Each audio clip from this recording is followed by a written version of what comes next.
News a couple weeks back, you guys went public, and I mean, big moment for VENU. When you think about it, historic moment.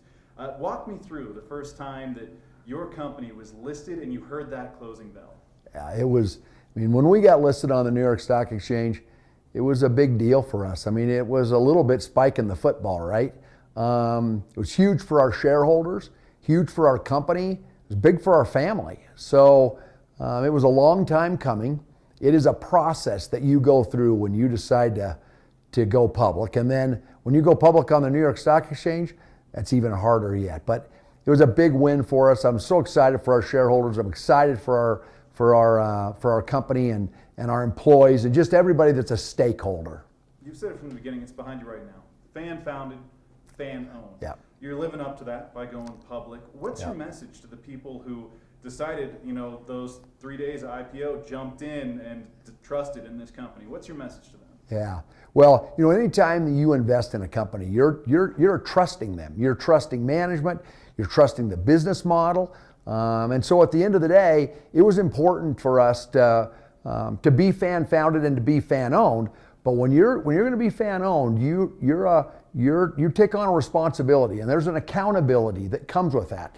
And so from day one, we've set out to be fan owned. And so that was the whole process of becoming a public company, was to be fan owned. But it also, there's a responsibility and there's an accountability that comes with that. And we've accepted that responsibility and we've accepted that accountability, and we're excited about it. Talk about representing the city of Colorado Springs, because quick search, I've got to do some more digging, but to my knowledge, VENU is the only Colorado Springs-based company that is listed on the New York Stock Exchange. I've got to verify that, but just representing Olympic City, USA in this manner. Yeah, we've had a lot of calls from the Rolling Stone to Billboard to the Wall Street Journal that sort of covered this. And it was fun to be able to represent our city and the city of Colorado Springs as a company that is proudly going on the New York Stock Exchange. And our representatives and our lawyers and all of our folks were there, and they rung the bell while we held a party here in the office. Which is a great time. Now the vision for VENU. You talked about it earlier this year. The goal, 10 amphitheaters in about 3 years. And correct me if I'm wrong on that. Is that still looking to be obtainable? Yeah, so, we opened the Ford Amphitheater this summer.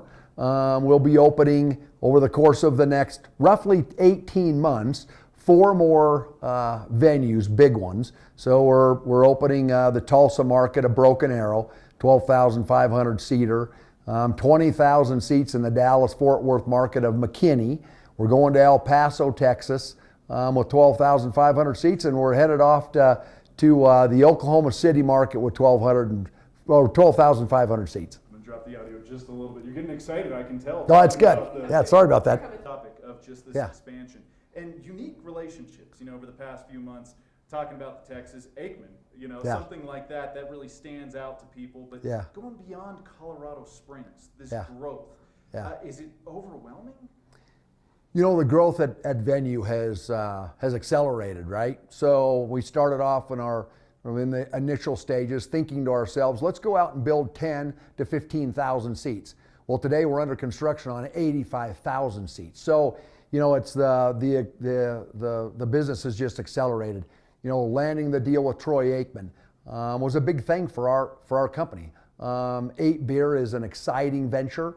What he's doing with 8 is exciting. But for him to come on and put his name onto all of our owners clubs, it's pretty exciting. And again, that's accelerated a lot of our development in the Oklahoma markets as well as the Texas markets, simply because Aikman he's Oklahoma, that's where he was born and raised, and then ultimately played his career and became a Hall of Famer of the Dallas Cowboys.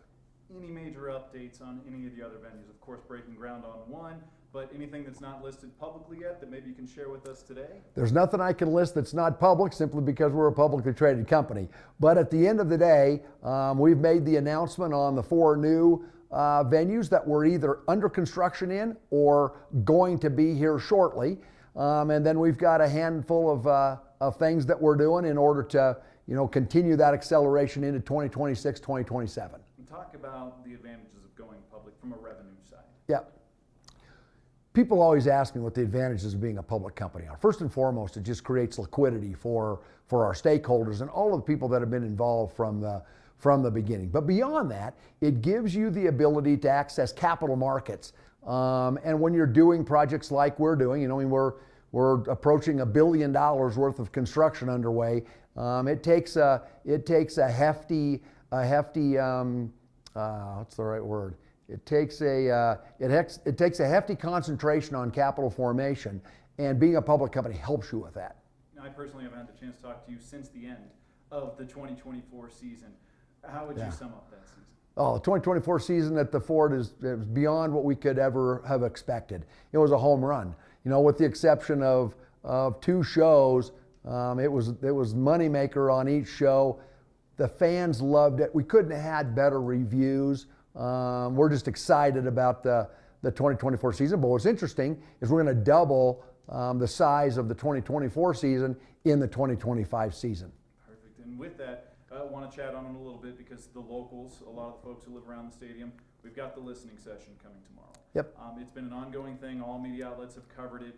As far as that noise mitigation, the city did its own study, and we're finding out there's so much more to what you thought of ahead of time. What more is being done to mitigate that noise, maybe since the last time somebody asked you? Yeah, so people ask me all the time about mitigation efforts that we put in this. In every market that you go to, there is a period of time where the community and the company learn together. And there's a lot of things that you learn. You learn parking, you learn traffic, you learn noise, you learn all of those things, and you learn the mitigation steps that it's going to take to make both sides happy. So right now we are in sort of the final throes of the next set of mitigation, both from the AV side and from the physical side. And so we plan this week to file with planning additional physical mitigation steps that we're proposing.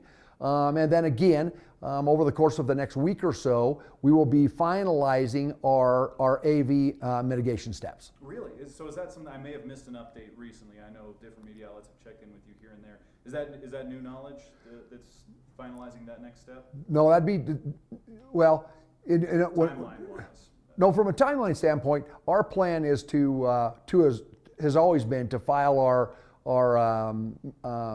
newest mitigation steps with planning this week, and then also on our AV steps. Yeah, I don't think there's anything more I could probably say about. No worries, just wanted to check about on that piece. Yeah, I can touch on that. So. I can tell you this: the steps that we are taking, both from a physical mitigation standpoint and from an AV mitigation standpoint, are significant. They're not like just tiny moving the needle; it's significantly moving the needle. Talking about significant, the economic impact. It's something I've been bugging a few folks of, hey, anybody doing a study out there? We know the chamber came out, estimated $100 million a year, $1 billion in 10 years. Yeah. That first season, what have you heard from business owners in the area, whether it's hotel management or restaurant owners or even your own businesses? It is. So, our businesses have flourished as a result of the Ford Amphitheater. But the Ford Amphitheater, like all of our venues, is a tide that rises all the boats, not just our boat, but all of the boats. So whether you talk to the Drury Inn or you talk to McDonald's and everybody in between, they'll all tell you that the Ford Amphitheater has been a tide that has lifted all of the boats. Perfect. Anything I didn't touch on that you wanted to add, just about the future of VENU being a part of the New York Stock Exchange? Yeah, well, we're excited here. We're excited to be a part of the New York Stock Exchange. We're super excited about the 25 season. As you know, tickets for those shows have already gone on sale, and we're currently preparing to list all of the other shows that will be coming this summer. But no, we're excited around this place, and God's good, right?